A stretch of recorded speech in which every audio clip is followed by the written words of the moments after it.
Hello everyone. As we all know that we have almost 8-9 months for NEET PG 2026. So this is the high time that you should be building concepts. So from now onwards, we will be discussing one concept per day so that in this time of building concepts, you will be having great concepts about different topics. So today we'll discuss about mitral stenosis. So the most common cause of mitral stenosis is rheumatic heart disease. And for all practical purposes, all mitral stenosis are rheumatic in origin. But from other than RST, the causes can include mitral annular calcification. Then we have congenital MS. Okay. Now, what is the pathophysiology of mitral stenosis? So, coming on to the pathophysiology,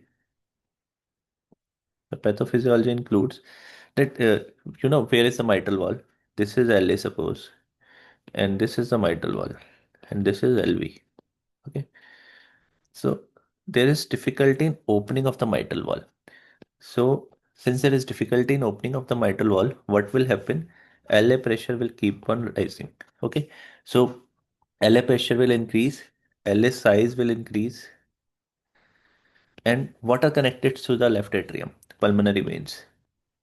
So then after LA pressure increases, pulmonary venous resistance increases. Okay. Then after this PVR, there is increase in pulmonary artery pressure. Okay. Now, what are connected to the pulmonary artery? Right ventricle. Then subsequently in later stages, RV pressure increases, leading to TR and subsequently right heart failure. So this is the pathophysiology of mitral stenosis.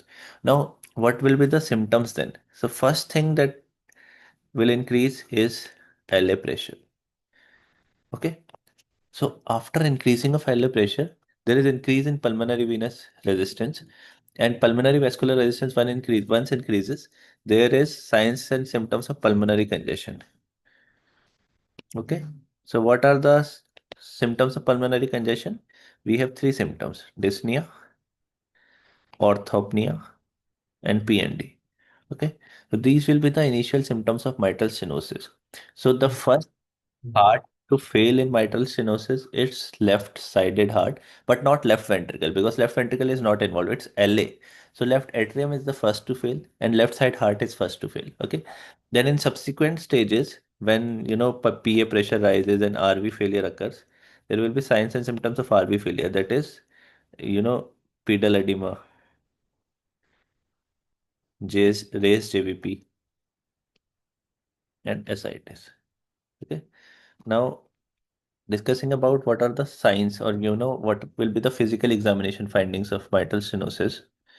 Then on physical examination, first thing is S1 will be loud. Okay. Then another thing is now because that mitral valve is now closing on under a high pressure LA, so the S1 will be loud. Okay. तो आप किसी भी door को अगर slowly push करोगे तो कम आवाज आएगी, लाउड जोर से पुश करोगे या प्रेशर से पुश करोगे तो तेज आवाज आएगी, तो S1 will be loud.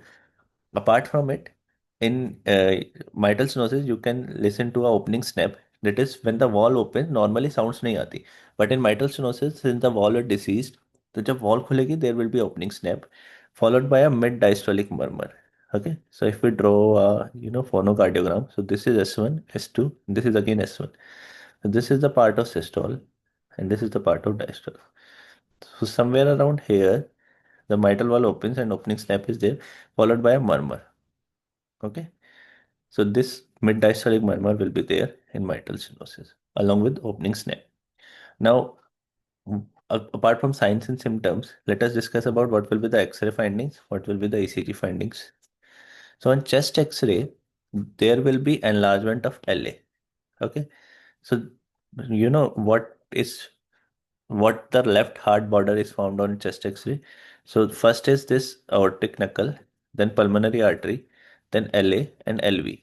So in this mitral stenosis, pulmonary artery थोड़ा बड़ा हो जाएगा and then LA भी बड़ा होगा, तो LV के साइज में आ जाएगा. तो these four things come in line. That's why there would be straightening of left heart border. Apart from it, there will be increase in carinal angle because of increase in LA size, and there can be double atrial shadow because of increase in LA. That's why when LA increases so much in mitral stenosis, there is chance that it can, compress the recurrent laryngeal nerve or esophagus. So it can lead to dysphagia or maybe hoarseness of voice at that point of time. On ECG, you can see LA enlargement initially, that is P mitral.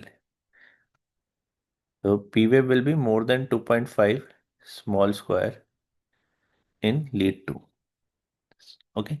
Apart from it, you can also see RVH in later stage when pulmonary artery pressure rises, or also you can see atrial fibrillation because of increase in LA size. Okay. Now coming on to the treatment part. So definitive management is either by BMV, that is balloon mitral valvoectomy, or MVR, that is surgery. Apart from it, we can give beta blockers because beta blockers reduces the heart rate, increase the diastolic time, so LA pressure decreases. Apart from it, we can give oral anticoagulants like warfarin if patient is having atrial fibrillation, and prophylaxis for streptococcus. So now you have to tell me in the comment section that what regimen we use for streptococcal prophylaxis of penicillin. Okay. Now all the really best for your exam, and we'll come up again with other topic tomorrow.